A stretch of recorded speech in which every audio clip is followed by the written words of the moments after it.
पूछ रहा है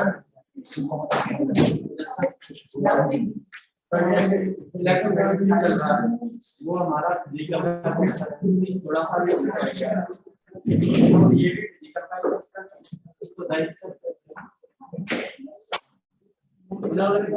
आगे जाके आईआईटी बनेगा, एस्केलेशन हो जाता है। एस्केलेशन मतलब जब सुपर कंप्यूटर चल रहा है बैठ गया, और सुपर कंप्यूटर बैठ गया तो पूरी दुनिया में चल रहा है। जहाँ जहाँ से उसका काम था वहाँ व्हाट्सएप चलना बंद हो गया, फेसबुक चलना बंद हो गया, मशीनें चलनी बंद हो गई। अभी तुम्हें संभालना रहेगा, वो तुम्हें बताने नहीं आएगा कि कैसे संभालना है, तुम्हें करना है, तुम्हें सोचना है मैं इसको कैसे संभालूं। अगर बस ज्यादा तभी से डालो, बाकी बड़ा सिंपल सा तरीका है। फिजिकल केमिस्ट्री के रजिस्टर में पीछे से आगे ले, जो अपना रनिंग में चलता रहेगा वो पीछे से आगे रहेगा। हो गया सिंपल सोल्यूशन। दूसरा तरीका, एक पतली कॉपी खरीद लो 2 रुपए वाली, आती है आजकल? महंगाई बढ़ गई, 10 रुपए वाली, 10 रुपए वाली तो आ जाएगी। 10 रुपए वाली कॉपी खरीद लो, उस पे लिखो मोल कंसेप्ट, वो कॉपी मोल कंसेप्ट। तीसरा तरीका, खाली पेज खरीद लो बाजार से, A4 साइज के आता है ना, प्रिंटर में लगाते हैं, वो स्टैपल करो, उस पे लिख लो। कई तरीके हैं, यहाँ लिखो। चलिए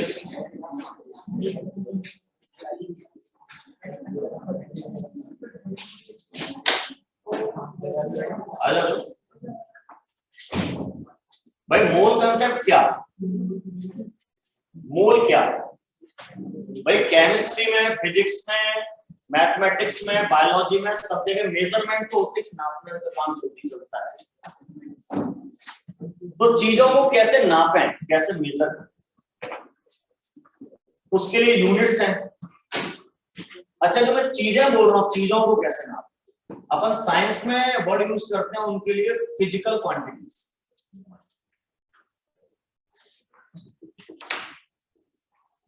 फिजिकल क्वांटिटीज जैसे टेम्परेचर एक तरह की फिजिकल क्वांटिटी, मास है वजन एक तरह की फिजिकल क्वांटिटी, वॉल्यूम एक तरह की फिजिकल क्वांटिटी। ये सब चीजें फिजिकल क्वांटिटी है। फोर्स है, वेलोसिटी है, मोमेंटम है, सब फिजिकल क्वांटिटी।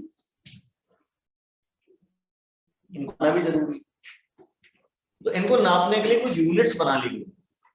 यूनिट्स मतलब कुछ फिक्स स्टैंडर्ड बना ली गई कि साहब इतनी लंबाई को मैं 1 मीटर बोलूंगा। 1 मीटर भगवान थोड़ी बताने आते कि इतनी चीज को 1 मीटर बोलता है, अपन सेट कर लेंगे इतने को हम 1 मीटर बोलेंगे बात। आज के बाद साइंटिस्ट लोगों ने बना लिया, ठीक है। अब केमिस्ट्री में ज्यादातर इन 2-3 चीजों को नापने की जरूरत पड़ती है, मास, वॉल्यूम और नंबर। ज्यादातर इन 3 चीजों को नापने की जरूरत पड़ती है। नापते हैं, मास को नापते हैं ग्राम में या किलोग्राम में, या एक और यूनिट होती है मास की, एएमयू, एटॉमिक मास यूनिट, इसमें भी नाप सकते हैं, छोटी यूनिट है। 1 किलोग्राम में 1000 ग्राम, जानते होंगे आप। एक एएमयू में 1.66 इंटू 10⁻⁻24 ग्राम होते हैं। मतलब इसमें ज्यादा ग्राम है किलोग्राम में, इसमें बहुत कम है। एएमयू यानी छोटी यूनिट और है। तो कभी भी एएमयू को ग्राम में बदलना पड़े तो उसका मल्टीप्लाई करेगा, ठीक है। चलिए वॉल्यूम नापते हैं। वॉल्यूम हम लीटर में नाप सकते हैं, मिलीलीटर में नाप सकते हैं।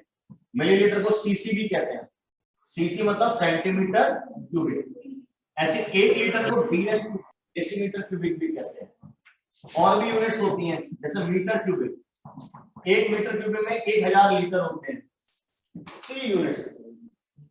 नंबर तो नंबर है, 1 2 3 4 5 6 7 8 नंबर, इनकी यूनिट नहीं है, नंबर। जैसे हमें एटम्स के नंबर नापने पड़ सकते हैं केमिस्ट्री में, इलेक्ट्रॉन्स की गिनती नापनी पड़ सकती है, तो नंबर का यूज होता है।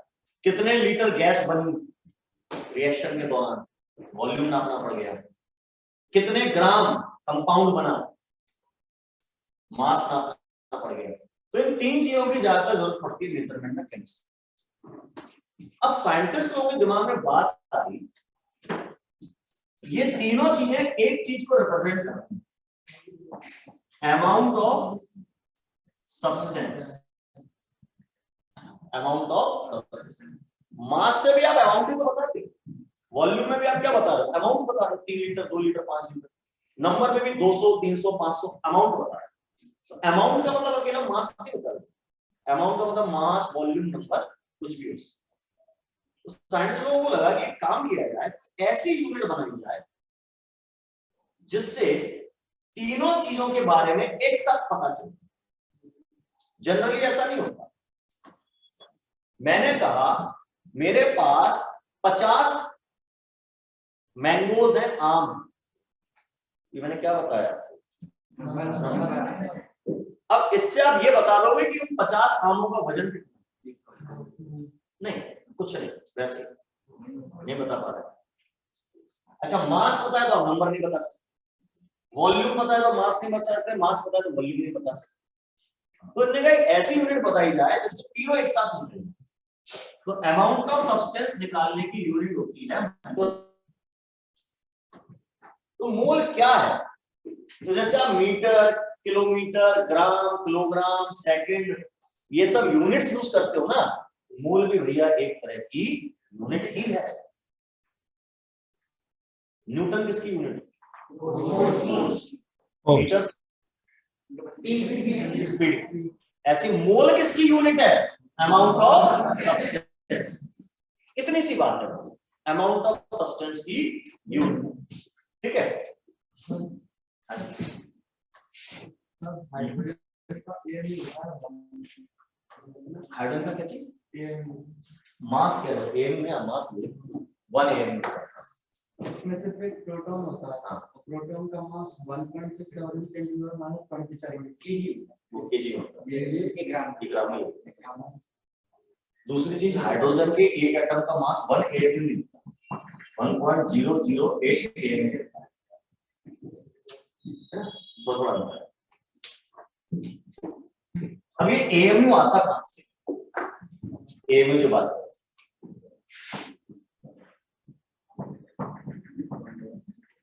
एक्चुअली ये एवोगैड्रो नंबर का reciprocal, this is the reciprocal of Avogadro, 1/6.023 into 10 to the power 20।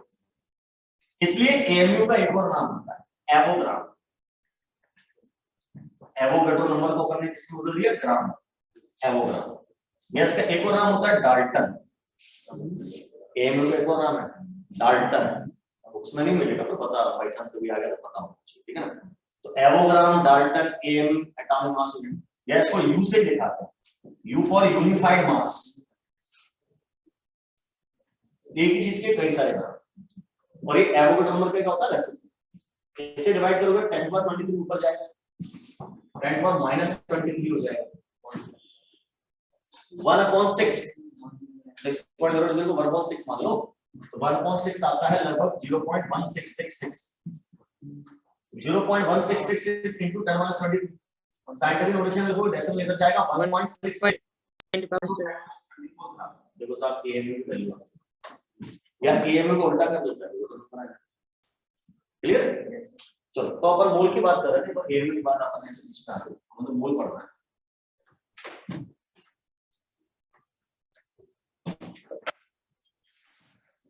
What is mole? अपन इसकी डेफिनेशन अगर लिखें, it is a unit of amount of substance, amount of substance की unit है, ठीक है। अब दूसरी बात कि मोल में 3 चीजें शामिल, यानी मोल से आप एक साथ 3 चीजें नाम सकते, नंबर, मास, वॉल्यूम। लेकिन वॉल्यूम आप केवल गैसेस का निकाल सकते, मोल कंसेप्ट से आप किसी भी सॉलिड चीज या लिक्विड चीज का वॉल्यूम नहीं निकालेंगे। किसका निकालेंगे? सिर्फ गैसेस। हाँ, नंबर ऑफ मास आप सबका निकाल सकते हो, सॉलिड का भी, लिक्विड का भी और गैस का भी। इस बात को हमेशा दिमाग में रखना। असल एक मोल में कितना होता है? जैसे मुझे पता है 1 किलोग्राम में 1000 ग्राम है, तो 1 मोल में नंबर कितना होता है, मास कितना होता है, पता होना चाहिए। तो ऐसे समझ लो जो मोल है वो केमिस्ट्री का डजन है। डजन, डजन मतलब कितना? 12। अब मैं 1 डजन मैंगोज लाऊंगा तो वो भी 12 आएंगे। 1 डजन तरबूज वाटरमेलन लाऊंगा तो वो भी 12 आएंगे। 1 डजन अंगूर ग्रेप्स लाऊंगा तो वो भी 12 ही आएंगे। गिनती सेम रहेगी ना, बदलेगी तो नहीं, सब्सटेंस बदलता जा रहा है। तो ऐसी केमिस्ट्री में हर चीज के मोल में नंबर फिक्स, बस वो नंबर 12 नहीं, थोड़ा बड़ा है, 6.023 into 10^20। इसको एवोगैड्रो नंबर कहते हैं, n a से डिवाइड डिनोट करते हैं, n for number, a for Avogadro. तो जैसे मैं किसी भी चीज का 1 डजन लाऊं तो वो 12 आता है, वैसे मैं किसी भी चीज का 1 मोल लाऊं उसमें कितना आएगा? 6.023 into 10^20। 1 मोल ऑक्सीजन के atoms 6.023 into 10^23 atoms. 1 mole carbon के एटम्स इतने 6.023 10^20। 1 मोल इलेक्ट्रॉन 6.023 into 10^20। मोल मतलब इतना। लेकिन जैसे 1 डजन में नंबर सबका सेम, मास सेम होता है क्या? No sir. नहीं लगता है कि 1 डजन अंगूर और 1 डजन तरबूज का वजन बराबर है? नहीं है ना? तो यहां पर भी ऐसे ही मास सेम नहीं होगा, नंबर सेम। और मास कितना होता है? तो किसी भी चीज के 1 मोल का मास उसके ग्राम एटॉमिक मास या ग्राम मॉलिक्यूलर मास के बराबर होता है। ग्राम एटॉमिक मास को शॉर्ट फॉर्म में आप GAM कह सकते हो, ग्राम मॉलिक्यूलर मास को GMM कह सकते हो। सर ये हमें कहां से पता पड़ेगा एटॉमिक मास और मॉलिक्यूलर मास? पीरियोडिक टेबल से। पीरियोडिक टेबल में सब एलिमेंट्स के एटॉमिक मास लिखो। ऑक्सीजन का एटॉमिक मास कितना? 16 16 गधे, 16 घोड़े, 16 ऊंट, क्या 16 बेटा यूनिट बोला। ऑक्सीजन का एटॉमिक मास है 16 am। ध्यान से सुनना मेरी बात, क्योंकि तो किसी में जिंदगी में परेशान रहते हैं। अगर ऑक्सीजन की बात करूं तो उसका एटॉमिक मास है 16 am, लेकिन उसका ग्राम एटॉमिक मास जब मैं पूछूंगा 16 ग्राम, वो हो जाएगा 16 ग्राम। 16 ग्राम। एटॉमिक मास का मतलब होता है एक एटम का वजन, सिर्फ एक एटम का वजन, atomic mass. Gram atomic mass का मतलब होता है इतने सारे एटम, इतने सारे मतलब एक मोल। तो एक एटम के मास को एटॉमिक मास कहते हैं, लेकिन एक मोल एटम्स के वजन को ग्राम एटॉमिक मास कहते हैं। ये सिस्टम चलता है। दोनों अलग अलग बातें, दोनों बिल्कुल अलग बातें, ठीक है। लेकिन काम उसी से बनेगा, आपको पीरियोडिक टेबल से याद करना है, उसी से आगे काम चलेगा। सर मॉलिक्यूलर मास कैसे पता पड़ेगा? अगेन मॉलिक्यूलर मास मतलब एक मॉलिक्यूल का मास। ग्राम मॉलिक्यूलर मास एक मोल मॉलिक्यूल्स का मास। अभी मॉलिक्यूलर मास कैसे पता पड़ेगा? ये तो पीरियोडिक टेबल में नहीं दिया सर। पीरियोडिक टेबल में तो एटम्स दिए केवल, मॉलिक्यूल के अंदर जितने एटम है सबके एटॉमिक मास को ऐड कर लो बेटा। या CO2 का मॉलिक्यूलर मास निकालना है, कार्बन का एटॉमिक मास प्लस ऑक्सीजन का एटॉमिक मास इनटू 2, 2 ऑक्सीजन आ गया वैसा मॉलिक्यूलर मास। अगर AMU में बोलोगे तो वो मॉलिक्यूलर मास कहलाएगा, ग्राम में बोलोगे तो ग्राम मॉलिक्यूलर मास कहलाएगा, और AMU में बोलोगे तो मतलब एक CO2 मॉलिक्यूल का वजन। ग्राम में बोलोगे तो एक मोल का नहीं है, इतने सारे मॉलिक्यूल्स का वजन। क्लियर? वॉल्यूम इसमें थोड़ी प्रॉब्लम है सर गैसेस के लिए, फिर भी चलो। तो किसी गैस के एक मोल का वॉल्यूम 22.4 लीटर होता है एट STP। ध्यान दें, हमेशा नहीं, STP standard temperature at pressure. अगर स्टैंडर्ड टेम्परेचर प्रेशर नहीं लिया, 0 डिग्री सेल्सियस टेम्परेचर 180 प्रेशर, फिर 22.4 लीटर नहीं आएगा। तो फिर कैसे पता पड़ेगा? आइडियल गैस इक्वेशन से, PV = वो खैर पहले पढ़ चुके हैं, मेरी बात अभी इसकी जरूरत नहीं। अच्छा 22.4 लीटर को आप 22,400 मिलीलीटर लेंगे।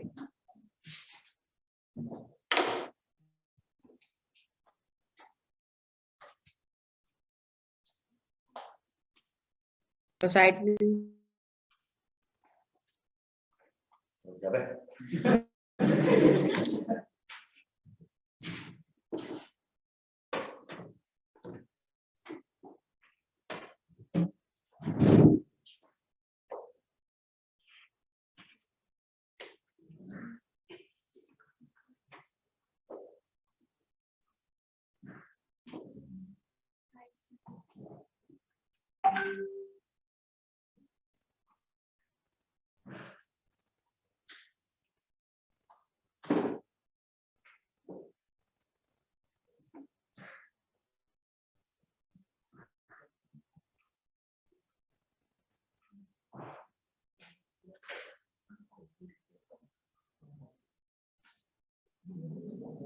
सर हाँ जी, इधर ये क्या लिखा है 22.4 लीटर एट इसके बाद एसपी बेटर है क्या?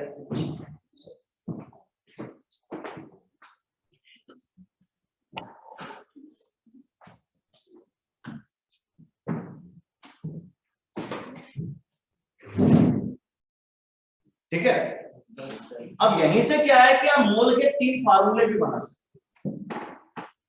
अगर ये मोल के 3 फार्मूले आते हैं तो मोल के सारे न्यूमेरिकल्स हो जाते हैं, किसी चीज को और पढ़ने की जरूरत नहीं। हाँ, इंग्लिश अच्छी होनी चाहिए, तो समझ में आना चाहिए क्या पूछ रहा है। फार्मूला ऑफ पहला क्या आता है इसका? Number formula.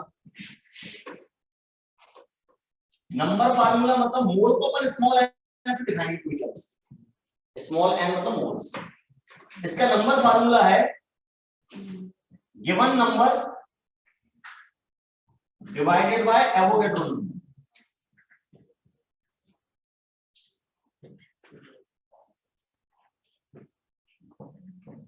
Small N equal to N upon N. N मतलब वो नंबर जो आपको सवाल में दिया गया है या पूछा गया है। पूछा भी जा सकता है कि 2 मोल में कितने नंबर होते हैं। एनओ मतलब एवोगैड्रो नंबर। बड़ा सिंपल सा सवाल। 1 मोल में Na के बराबर नंबर होता है, 2 मोल में 2, 3 मोल में 0.25 मोल में 0.25 है। इतने खतरनाक सवाल आप कर लो, चांस तो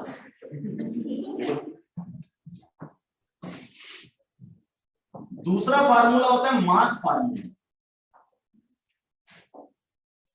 अब इसमें मोल कैसे निकालोगे? n equal to given mass. सवाल में जो मास दिया है या निकालना है, भले गिवन लिखा तो फाइंडिंग भी हो सकती है, divided by gram atomic mass और ग्राम मॉलिक्यूलर। मॉलिक्यूल है तो ग्राम मॉलिक्यूलर मास, एटम है तो ग्राम एटॉमिक मास। तो n इक्वल टू, अब गिवन मास को मैं w से दिखाऊंगा, ग्राम मॉलिक्यूलर मास को m से, w बाय m। अब यहां आप इस तरह के सवाल करने में दिक्कत जाती है क्योंकि आप लोग m याद नहीं कर पा रहे हो, एटॉमिक मास याद नहीं कर रहे। ये तो आपको याद करने ही पड़ेंगे, मैं कितना भी पढ़ा लूं कोई फायदा नहीं, आप ही को याद करना है। कार्बन का 12 होता है, ऑक्सीजन का 16 होता है, नाइट्रोजन का 14 होता है, कुछ नहीं हो सकता उसके लिए। एटॉमिक नंबर एटॉमिक मास चाहिए यार, ये इसका फार्मूला है। तीसरा फार्मूला हमारा बनेगा वॉल्यूम फार्मूला। इसके लिए मोल का फार्मूला है volume at STP in litres. Litre में एसटीपी का फार्मूला वॉल्यूम डिवाइडेड बाय 22.4। अगर वॉल्यूम मिलीलीटर में दिया है आपको सवाल में, या तो आप उसे लीटर में बदल लें या इस फार्मूले में 22.4 की जगह 22,400 कर। ठीक है, सिंबॉलिक फॉर्म में लिखोगे तो n equal to v upon 22.4 या v अपॉन 22,400। अगर ml में वॉल्यूम चला रहे हो, मिलीलीटर में चला रहे हो। हाँ जी, राइट का फोन है।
हो गया। और ये केवल गैसेस के लिए यूज करना,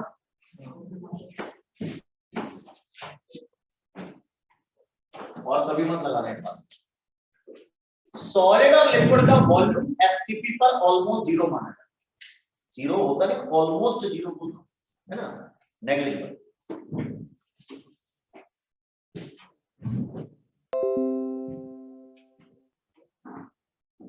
ठीक है,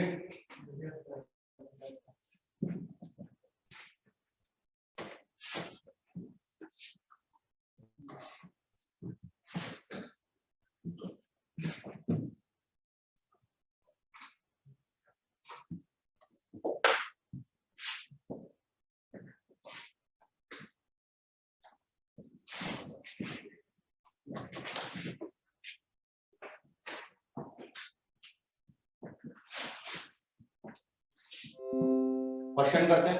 calculate mass of 3 mole CO। 3 mole CO का मास पता करना है, कैसे करेंगे? तो आराम से सोचिए, इसमें मास की बात चल रही है, वॉल्यूम की बात चल रही है, नंबर की बात, मास। तो हम मोल का मास वाला फार्मूला लिखें। 132 ग्राम। दो आंसर आए, मैं तो आराम से कर पाता हूँ। मोल का फार्मूला मास वाला ये है W/N। अब समझो N का मतलब क्या? मोल्स दिए हैं क्या? कितने दिए? 3। यहाँ 3 लिखो, जो दिया उसकी जगह लिखो उसको। मोल दिया तो मोल की जगह यहाँ है। W मतलब वजन, जो सवाल में दिया हो या पूछा। इस सवाल में हमको वजन या मास दिया नहीं है, पूछा गया, तो हम W की जगह W ही लिखा है, नहीं हमें पता करना है। अब M का मतलब होता है मॉलिक्यूलर मास या atomic mass. Gram molecular mass है ग्राम। अब यहाँ चीज कौन सी? Carbon dioxide. ये एटम तो नहीं है, मॉलिक्यूलर, तो उसका ग्राम मॉलिक्यूलर मास आपको साइड में निकालना पड़ेगा। Gram molecular mass of CO कैसे निकालें? कार्बन का एटॉमिक मास 12, ऑक्सीजन का 16, दो ऑक्सीजन को 12 से मल्टीप्लाई, 16 को 2 से मल्टीप्लाई किया, टोटल 44 ग्राम। ये आ गया सब gram molecular mass of CO, यानी हमारा M आ गया। ये सवाल में दिया नहीं होगा, आपको खुद सोचना, इसकी आदत डालना। 44 अब क्रॉस मल्टीप्लाई करना है, 132 ग्राम आ गया आंसर। क्या था?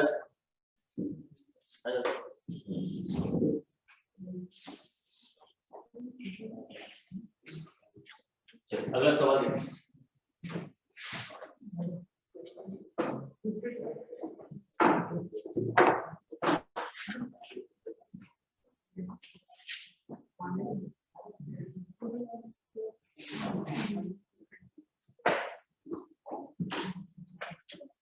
Calculate moles of 5 gram SO2।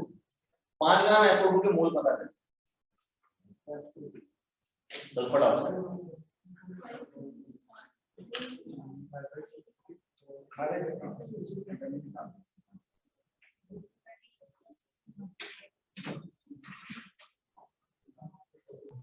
0.07।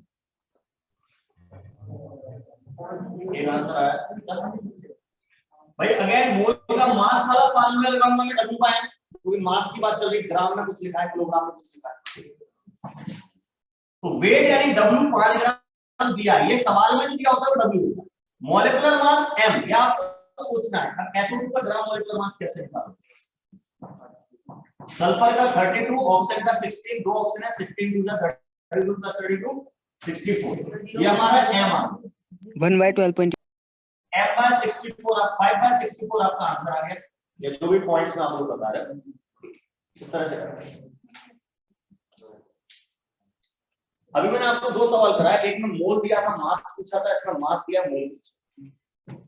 कई बार दो चीजों को कनेक्ट करने के सवाल आ जाते हैं, मतलब वॉल्यूम दे देंगे, मास निकालना होगा, मास दे देंगे, नंबर निकालना, वो भी आसान है। अगर दो चीजें दी हैं तो दोनों के फार्मूले लिख लो बेटा। जैसे हम मास दिया था तो मास का फार्मूला लिखा था मैंने मोल का, दोनों चीजें तो दो का लिख लो। तो इसको ऐसे करते हैं,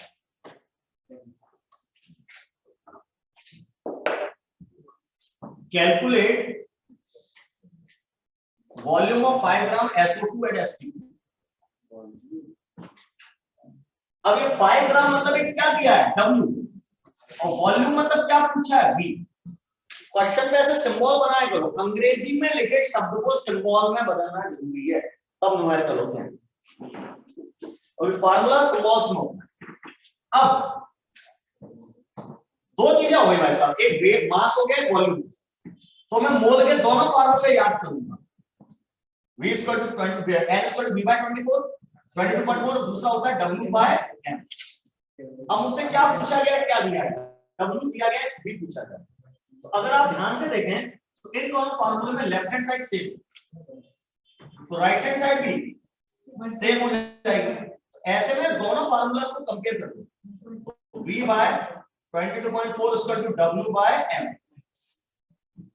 वॉल्यूम मुझे पता करना है, W मुझे दिया है 5 ग्राम, M अभी निकाला था अपन ने 64, हो गया सवाल। 5 × 22.4 अपॉन 64। कैलकुलेशन आप कर लेंगे। 2.2 लीटर बोलो, मिलीलीटर बोलो, कुछ तो बोलो। लीटर। 1.5 लीटर।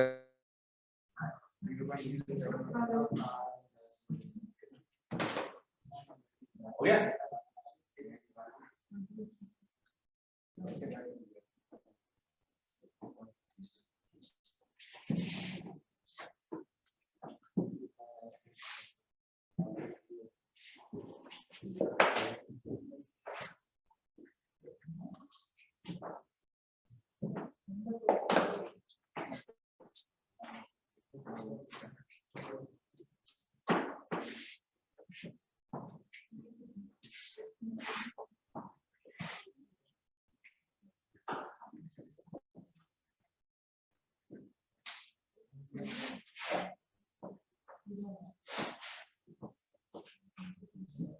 ये करो सर ऊपर क्या लिखा है मॉलिक्यूल्स के बाद?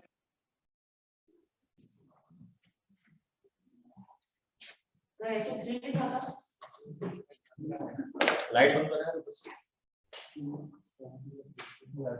ये भी बंद करा।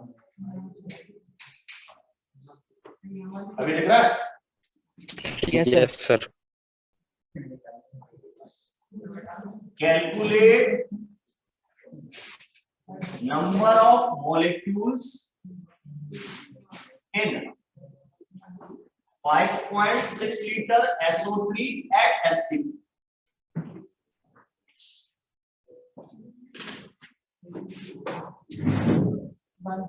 वॉल्यूम वाली बात में STP देना जरूरी है, बिना STP के वॉल्यूम की बात मत करना।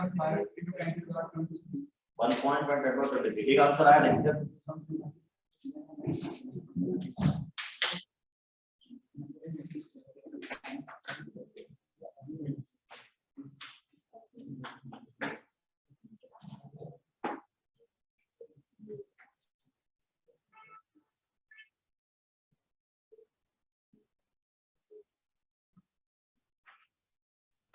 अरे एनए में आंसर बता दो, मैं तो 6.0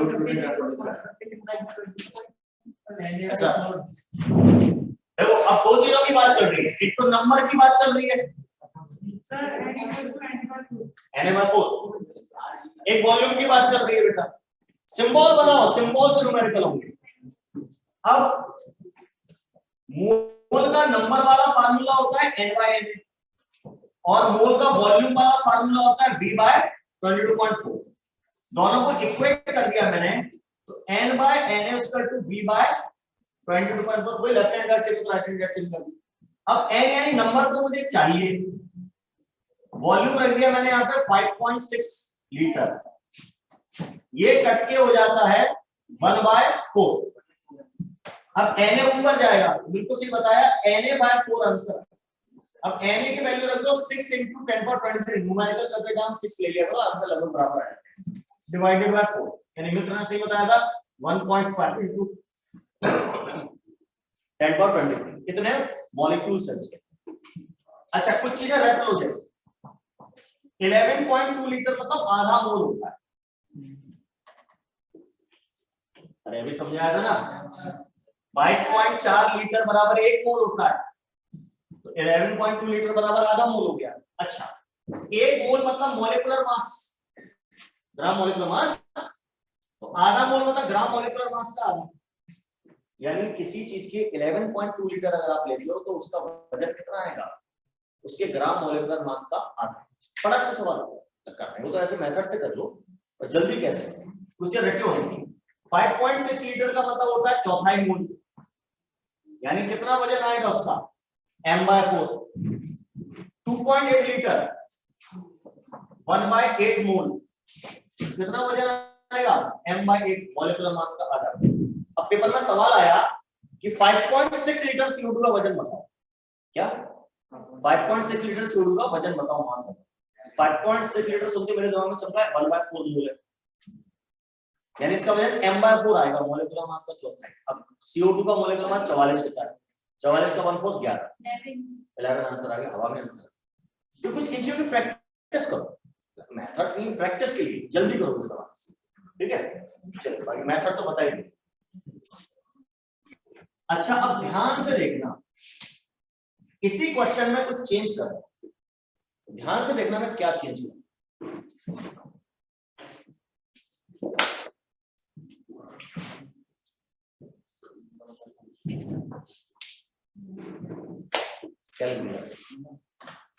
नंबर ऑफ मॉलिक्यूल्स बढ़ रही है, नंबर ऑफ एटम्स बढ़ रहे हैं,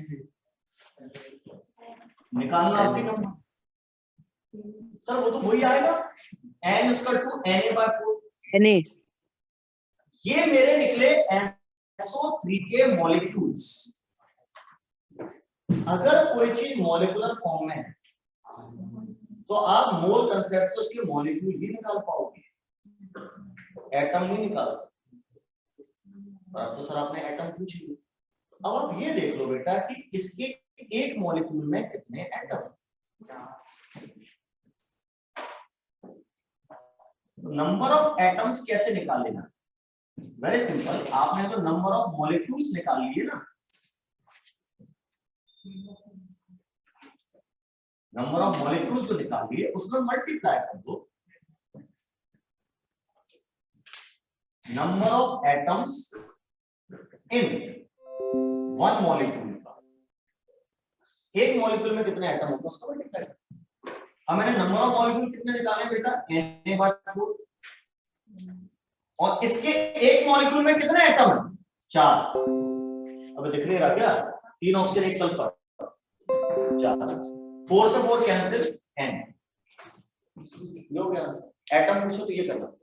अच्छा इसमें ऐसा भी हो सकता है क्वेश्चन आए कि पूछे कि calculate number of oxygen atom, केवल ऑक्सीजन ऑक्सीजन, पहले तो हम मॉलिक्यूल निकाल लो तो भाई Na/4।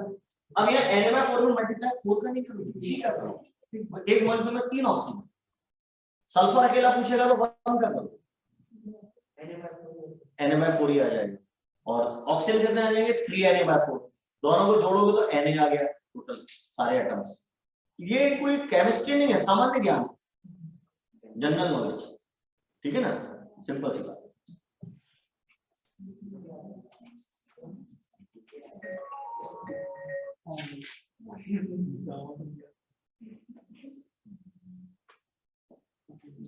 समझ गए?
कैलकुलेट नंबर ऑफ एटम्स के लिए नंबर ऑफ मॉलिक्यूल निकाल देता हूं।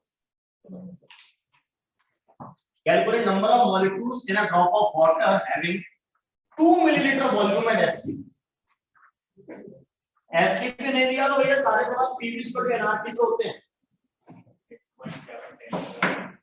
6.7 नंबर 23 हो सकता है। और देखिए अब नंबर पूछा है, वॉल्यूम दिया है, यानी एन और बी का रिलेशन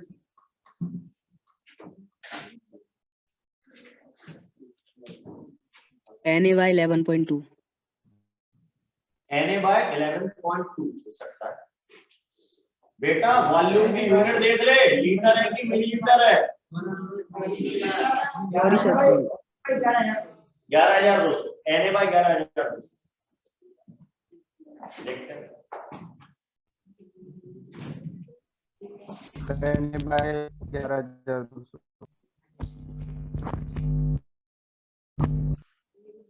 और सर वॉल्यूम हो गई नहीं सर जी।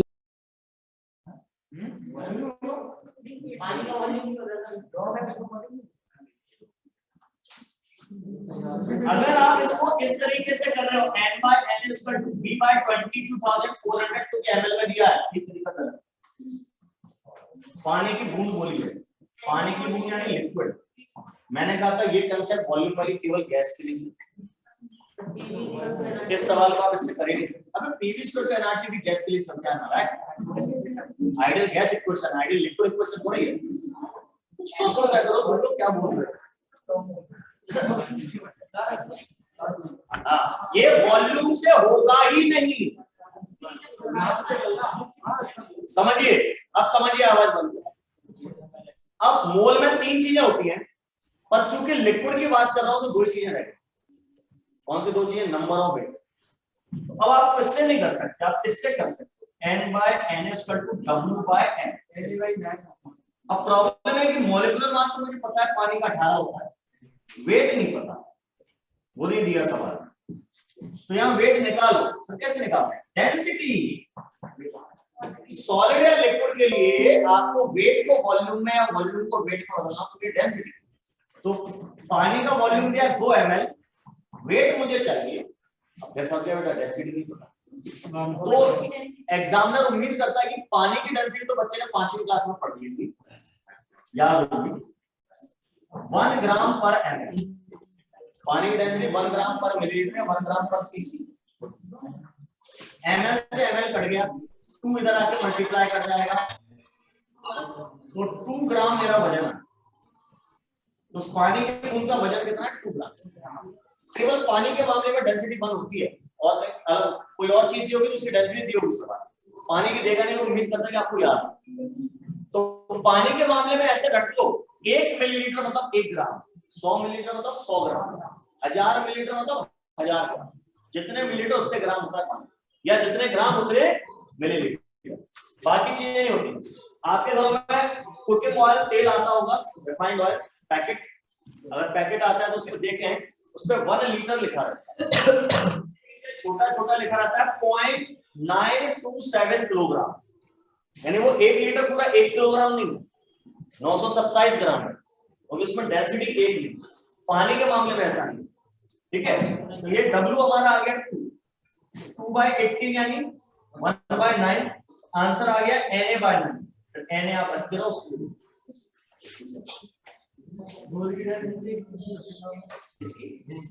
दूध की डेंसिटी याद नहीं, मैंने पानी से ज्यादा, पानी से ज्यादा उसमें और चीज मिली होगी ना, गाढ़ा तो पानी से।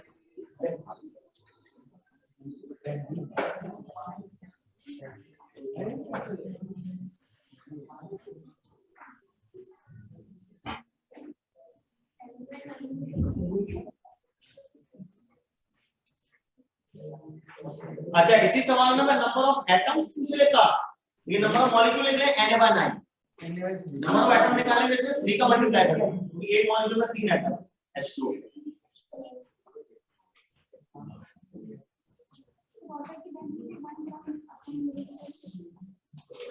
और क्या बोल रहा हूँ, इतनी ही होती है 4 डिग्री सेल्सियस। अच्छा, पानी की डेंसिटी 1 ग्राम पर सीसी होती है 4 degree Celsius temperature, 4 degree Celsius temperature.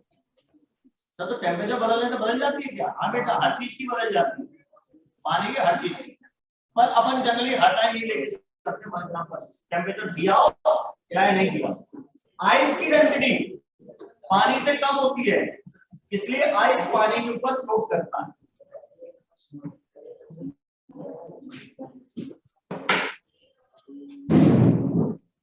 समझ में आ गया बात?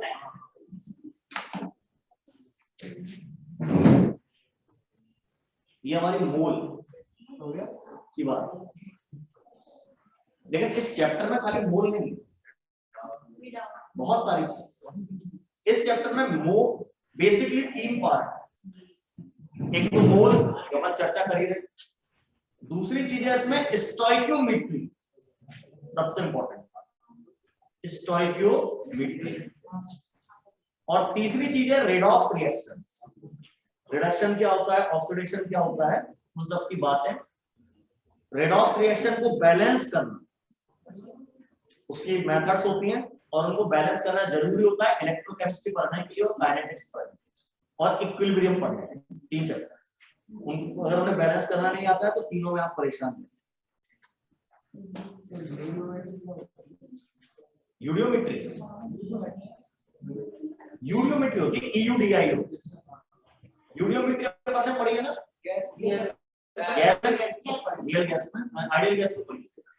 यूडियोमेट्री मतलब ये हो गया, समझिएगा बात को,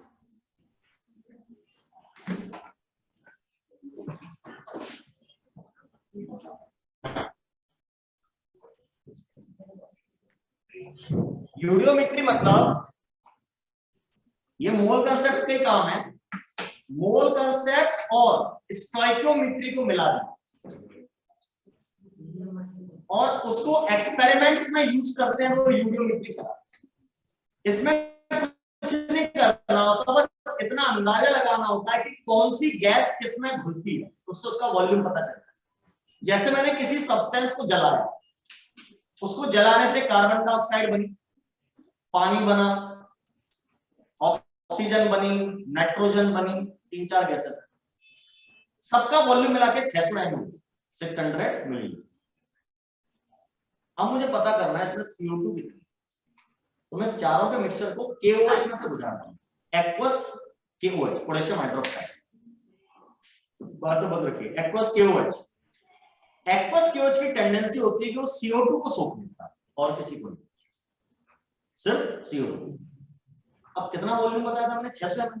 KOH में से गुजारने के बाद वॉल्यूम 500 ml बचा, 100 ml चला गया, कहां चला गया, KOH में। तो 100 ml कौन थी, CO2 थी, KOH में केवल CO2 ही जाता। ये खेल कहलाता है बेटा यूनिट। बस पता होना चाहिए कौन सी गैस किसमें एब्सॉर्ब, ठीक है ना, पढ़ाएंगे। क्या बता रहा था, हाँ तो 3-4 हिस्से चैप्टर में अपने को पढ़ने हैं।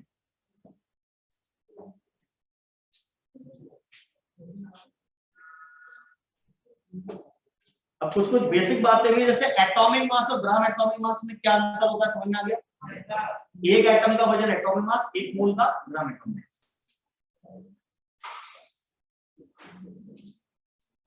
अच्छा, एक होता है relative atomic mass. Relative atomic mass होता है, मतलब ये सुन लो, बस लिखने की जरूरत नहीं है।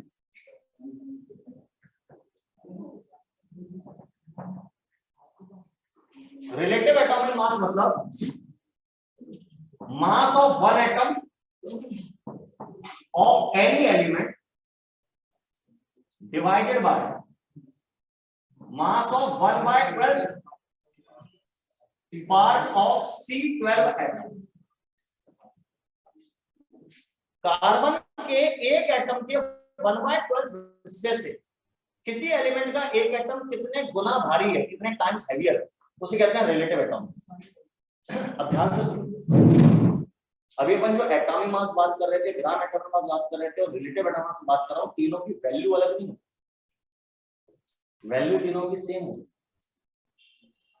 जैसे ऑक्सीजन की बात करें, ऑक्सीजन का एटॉमिक मास आप मुझे कितना बता रहे थे? 16 है, 16 AMU बता रहे हैं, या आप लिख सकते हैं 16U, AMU भी बोल देते हैं। इसका ग्राम एटॉमिक मास मुझे आप कितना बता रहे थे? 16 ग्राम। 16 ग्राम। लेकिन जब मैं इसका रिलेटिव एटॉमिक मास पूछूंगा 16 खाली 16 तो वो आएगा 60, बस यूनिट में है, तो नंबर सेम है, बस नाम अलग अलग, तो घबराने की जरूरत नहीं, चीज वो याद करनी है। क्लियर? अच्छा, एक और चीज होती है मास नंबर, एटॉमिक नंबर, वैसे एक होता है मास नंबर, वो भी 16 आएगा ऑक्सीजन का, वो होता है न्यूट्रॉन और प्रोटॉन का जोड़। किसी एटम में जितने न्यूट्रॉन होते हैं, जितने प्रोटॉन होते हैं, दोनों की गिनती का जोड़ क्या कहलाता है? Mass number. अब आश्चर्यजनक बात यह है, या अच्छी बात यह बेटा आप लोगों की मेहनत बचाने के लिए, कि सबकी वैल्यू सेम। सोडियम का मास नंबर 23 होता है, तो उसका रिलेटिव एटॉमिक मास भी 23 आएगा, उसका एटॉमिक मास 23 AMU आएगा, उसका ग्राम एटॉमिक मास 23 ग्राम। इसमें तो कोई दिक्कत नहीं, आसान सी चीज। अब एक और चीज इसमें पढ़नी होती है, एवरेज एटॉमिक मास। ये क्या है? उसका फार्मूला, हाँ, एक ही एलिमेंट कई बार 2 या 3 या 4 आइसोटोप्स के फॉर्म में प्रेजेंट होता है। जैसे कार्बन के 3 आइसोटोप आपको पता है, C12, C13, C14। ऑक्सीजन के भी 3 होते हैं, O16, O17, O18। यूरेनियम के 2 सुने होंगे, U235, U238। क्लोरीन के भी 2 होते हैं, Cl35, Cl37। अब जैसे मैंने आपसे पूछा कार्बन का एटॉमिक मास क्या है, तो आप लोग 12 जवाब देते हैं, क्यों भाई 13 क्यों नहीं बोलते? 13 वाले भी होती है क्वांटिटी का होता है, अबंडेंस। हाँ, तो सारा के लिए अबंडेंस का या अमाउंट ऑफ क्वांटिटी का कितनी दुनिया में परसेंट। कार्बन 12 99% से ज्यादा है, उसी का नाम लेते हैं, ठीक है ना। लेकिन कभी कभी ऐसा होता है, किसी किसी एलिमेंट के 2 आइसोटोप या 3 आइसोटोप ऐसे होते हैं जिनमें से कोई भी नेग्लिजिबल अमाउंट नहीं। जैसे क्लोरीन का केस,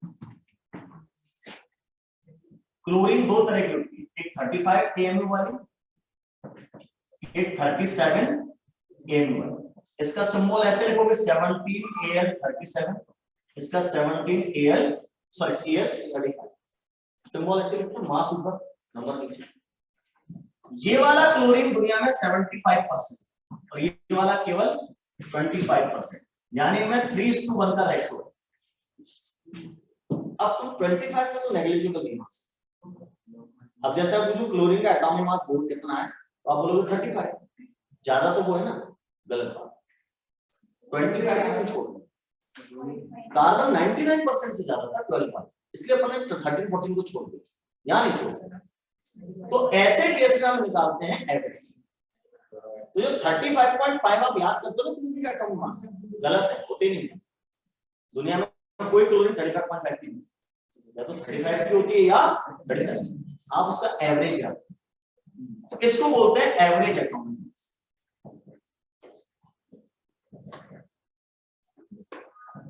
सर ये कैसे निकालते हैं? इसके लिए फार्मूला है A × X + B × Y + C × Z divided by X + Y + Z। और आगे भी बढ़ा सकते हो। सर ये क्या है? ABCD क्या लिख दीजिए आपने। A मतलब atomic mass of first isotope,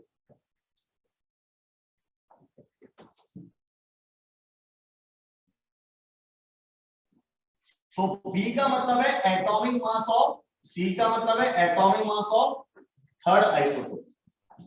ऐसे D, E, F जितने भी आइसोटोप है सबके एटॉमिक। X, Y, Z क्या होंगे? X इज द परसेंटेज और ratio of first isotope, Y हो गया परसेंटेज और रेशो ऑफ सेकेंड आइसोटोप, और Z हो गया परसेंटेज और रेशियो ऑफ थर्ड। आइसोटोप, मतलब XYZ हमारे परसेंटेज। अब जैसे क्लोरीन के केस अपन करके देखें, तो इसका अगर हमें आम निकालना है एवरेज एटॉमिक मास, तो उसमें दो आइसोटोप है, एक का मास है 35, एक का 37। 35 वाले का परसेंटेज 75, तो एक ही जगह में कितना लिखूंगा 35, इसका परसेंटेज खुद का इसी में मल्टीप्लाई करना 75, बी मतलब 37, इसका परसेंटेज कितना है 25 डिवाइडेड बाय 75 प्लस 20। यहां चाहे तो आप परसेंटेज रेशियो लिख सकते हो, 3 और 1 का मल्टीप्लाई कर सकते। अब यहां आपको 25 कॉमन निकलता दिख रहा होगा, 35 into 3 plus 37 into 1 divided by 100, 4 times cut गए, 35 3 जा 105 plus 37 divided by 4, 142 divided by 4, ये 35.5।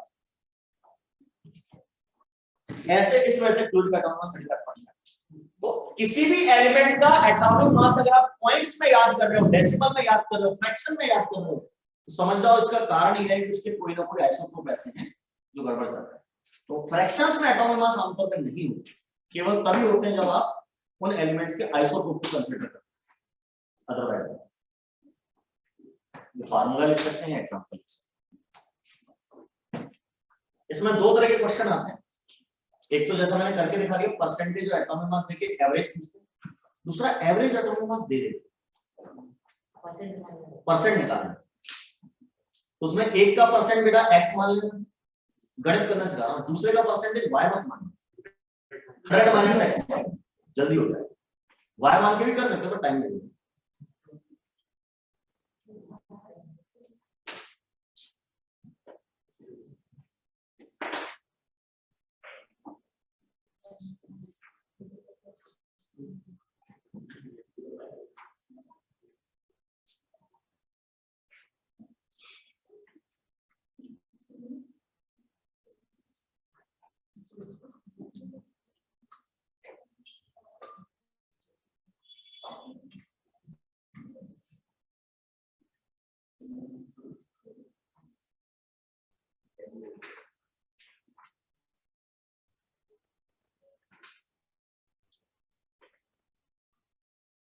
हो गया?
एवरेज एटॉमिक मास या एटॉमिक, ये जो बात चल रही है एटॉमिक मास शब्द किसके लिए होता है? एलिमेंट।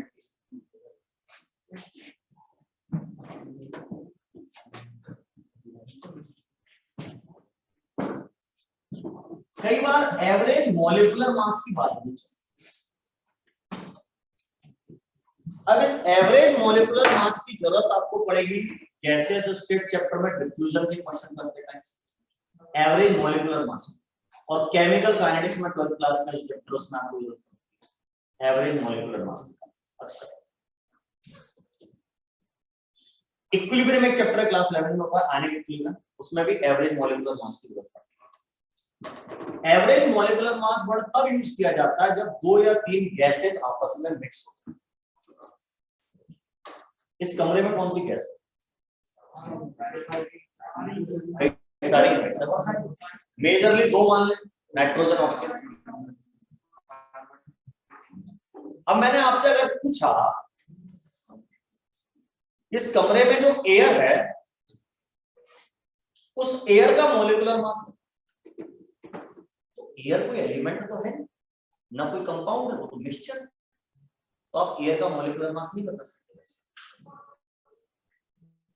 अगर मैं पूछता इस कमरे में जो नाइट्रोजन उसका मॉलिक्यूलर मास बताओ, तो बता देते 28 20, ऐसा 14 होता है, वो एक एटम का होता है ना। और गैस हमेशा मॉलिक्यूलर होती है, N2 O2 H2 Cl2, भैया 2 लगाना मत भूलना, मॉलिक्यूलर मास। और ऑक्सीजन का मॉलिक्यूलर मास 32 होता है। लेकिन मैं कहने मुझे तो एयर का चाहिए, मुझे नाइट्रोजन अकेली नहीं चाहिए, ऑक्सीजन अकेली नहीं चाहिए। तो मिक्सचर गैस का मॉलिक्यूलर मास जब निकालना पड़ता है तो करना पड़ता है एवरेज मॉलिक्यूलर मास। बहुत इंपॉर्टेंट चीज है ये, इसके ऊपर मतलब आगे काम आने वाला। जैसे एवरेज एटॉमिक मास जो भी पढ़ाया, उस पे अगर मोल कंसेप्ट में सवाल आ रहा है तो आ रहा है, अदरवाइज जिंदगी में कहीं और इस्तेमाल नहीं होगा। ये कई जगहों में कई चैप्टर्स में इस्तेमाल होगा एवरेज मोल।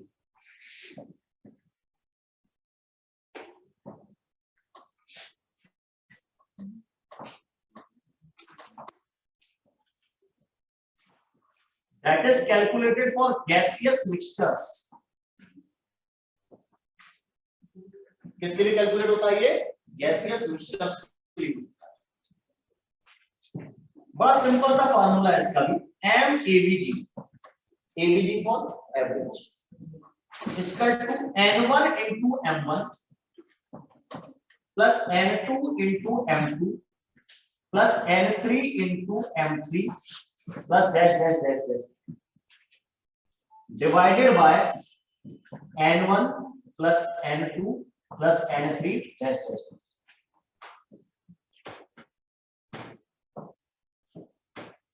इस फार्मूले का आप शॉर्ट में ऐसे भी लिख सकते हैं, मैथ वाले समझ जाएंगे। थोड़ी बहुत अगर उन्होंने मैथ पढ़ी है तो 10th क्लास तक, बायोलॉजी वालों ने भी पढ़ी है।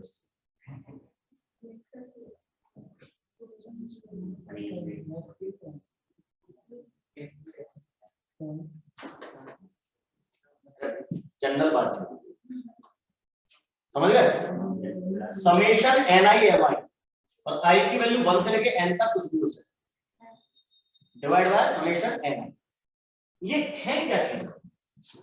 तो ये जो N1 N2 N3 लिखा हुआ है, ये है मोल्स और मोल परसेंटेज और मोलर रेशो और वॉल्यूम परसेंटेज और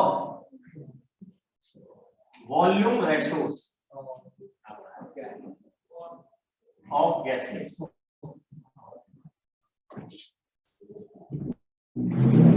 समझिए,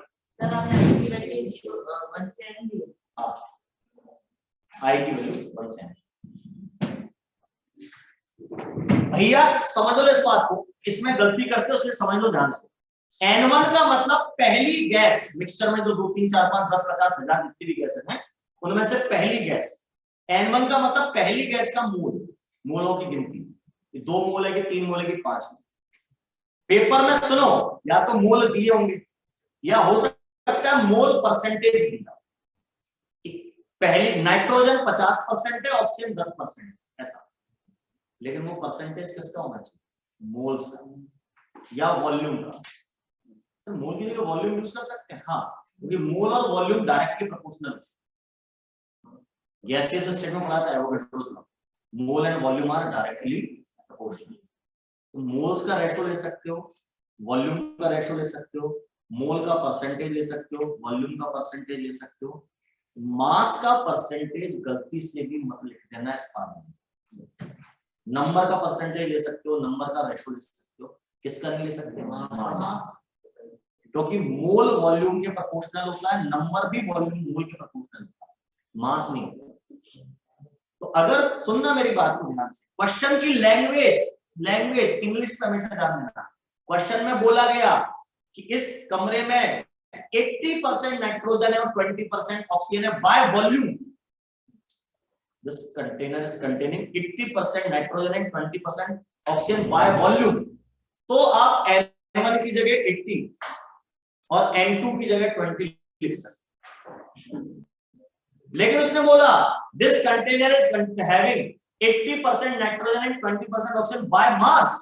अब मत कर लेना, अब N1 80 नहीं, अब N2 20 नहीं, खेल हो जाएगा। तो अब कैसे N निकालें? अब उसने बाय मास बोला है, ऐसा समझ लो 80 ग्राम नाइट्रोजन है और 20 ग्राम ऑक्सीजन, जितना परसेंटेज बोला उसने ग्राम मान लिया। रख देंगे फिर? अरे नहीं बेटा, पहले ग्राम में वजन आ गया, अब दोनों गैसों के मोल निकाल। तो कैसे? अभी बताया था mass upon W upon N। Nitrogen 80 ग्राम ले रहा हूं, नाइट्रोजन के मोल आएंगे 80/28, नाइट्रोजन का मॉलिक्यूलर मास 28 और ऑक्सीजन के मोल आएंगे 20/32, 20 ग्राम ऑक्सीजन मॉलिक्यूलर मास 30, वो रखोगे फिर। अगर परसेंटेज बाय मास दिया तो उस फार्मूले को यूज करने से पहले मोल पता कर लेना, तब करना सब।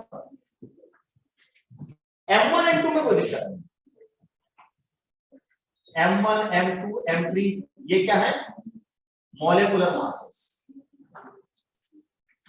जो गैस है ना उनके मॉलिक्यूलर मास, पहली गैस का, दूसरी गैस का, तीसरी गैस का, ये मॉलिक्यूलर मास है।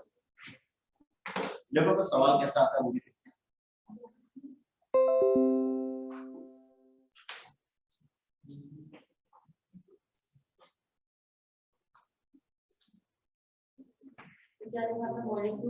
Molecular masses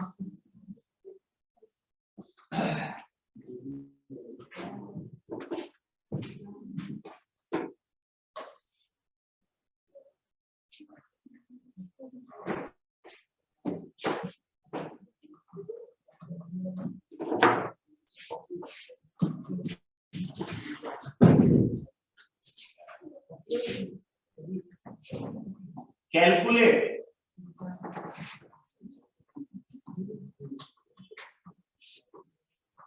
average molecular mass of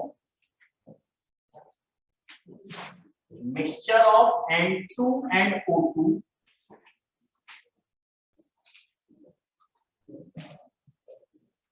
N2 and O2 and H2O, तीन चीजें। H2O मतलब वाटर वेपर से मतलब है पानी, लिक्विड नहीं है ना, गैस ही है। H2O containing 75% nitrogen, 20% oxygen and 5% H2O by volume। By volume लिखा है कि बाय मास लिखा है? वॉल्यूम कर सकते हो। तो वैसे सवाल में क्या होगा? N1 ले लोगे तुम 75, सर वो परसेंटेज दिया आपने, मोल मान लिए। अरे मैंने मान लिया 100 मोल है मेरे पास टोटल गैस के, तो मैं 75 मोल से। सर वो वॉल्यूम दिया था, वॉल्यूम मोल प्रोपोर्शनल जैसा। N1 75 ले लोगे, N2 कितना हो जाएगा? 20, N3 हो जाएगा 5। M1 M2 M3 की लिस्ट भी बना लेना। M1 मतलब पहली गैस का मॉलिक्यूलर मास, पहली गैस कौन सी है तुमने? नाइट्रोजन। दूसरी गैस क्या ली है? ऑक्सीजन। तीसरी गैस क्या ली है? H2O। अब बताओ M1 पहली गैस नाइट्रोजन का मॉलिक्यूलर मास 28, M2 32 और M3 18, ये मॉलिक्यूलर मास है। एटॉमिक मास को ऐड करके निकालें, ठीक है? अब कुछ नहीं, अब तो फार्मूले में लिखना है। M average equal to N1 M1 plus N2 M2 plus N3 M3 divided by N1 plus N2 plus N3। N1 मेरा कितना है? 75, M1 कितना है? 28, फिर N2 मेरा कितना है? 20, N2 में 32, N3 कितना है? 5 मल्टीप्लाइड बाय 80 डिवाइडेड बाय तीनों परसेंटेज जोड़ के वो तो 100 आ जाएगा। टोटल डायरेक्ट 75 प्लस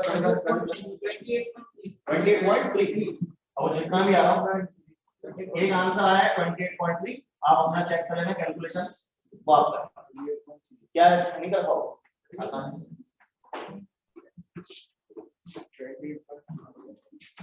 अच्छा एक क्वेश्चन आता है इसी बात पर, सर एम एवरेज पे थ्योरेटिकल क्वेश्चन आता है। थ्योरेटिकल कैसे? क्वेश्चन आता है कि ड्राई एयर मॉइस्ट एयर में से ज्यादा भारी, ड्राई एयर मॉइस्ट एयर और मॉइस्ट एयर में से ज्यादा भारी। मॉइस्ट में तो समझते हैं नमी आ गई, आंसर है ड्राई।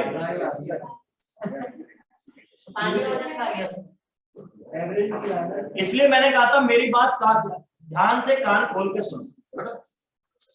ड्राई एयर में मान लो दो चीजें हैं, नाइट्रोजन और ऑक्सीजन। सुनना बात को, नाइट्रोजन 80% है, ऑक्सीजन 20%, ठीक है।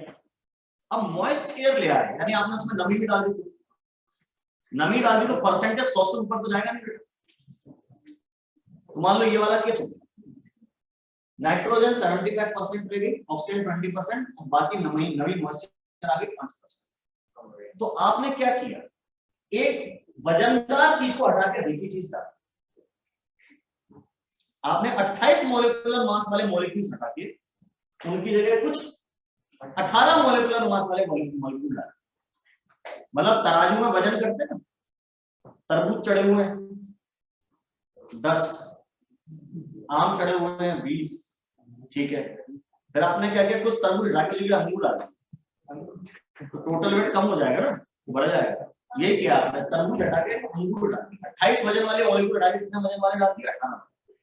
रिप्लेस करना पड़ेगा ना उनको, तो यानी आपका ओवरऑल मोलिकुलर मास एवरेज वाला कैसा हो जाएगा, ध्यान रखना। मॉइस्ट एयर हल्की होती है, ड्राई एयर हैवी। अब इसमें एक और तरह से क्वेश्चन बन सकता है, जैसे उसने बोला मेरे पास 3 गैसेस का मिक्सचर है, नाइट्रोजन, ऑक्सीजन और पानी।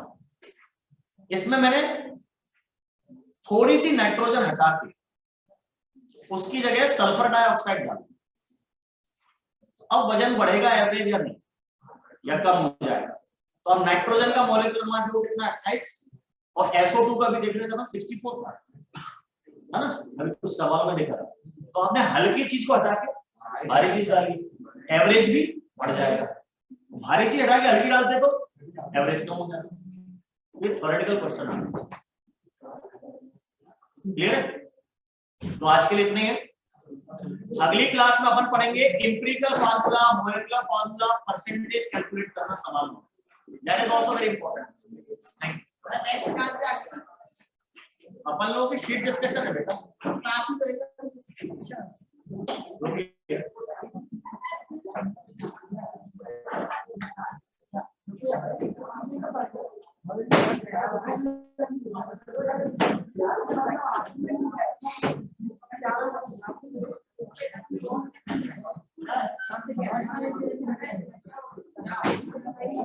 केमिकल बॉन्डिंग का शीट डिस्कशन है 10 मिनट बाद।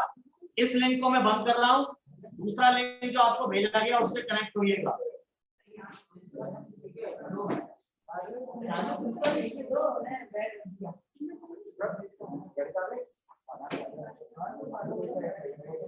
सर किसका डिस्कशन है सर? Recording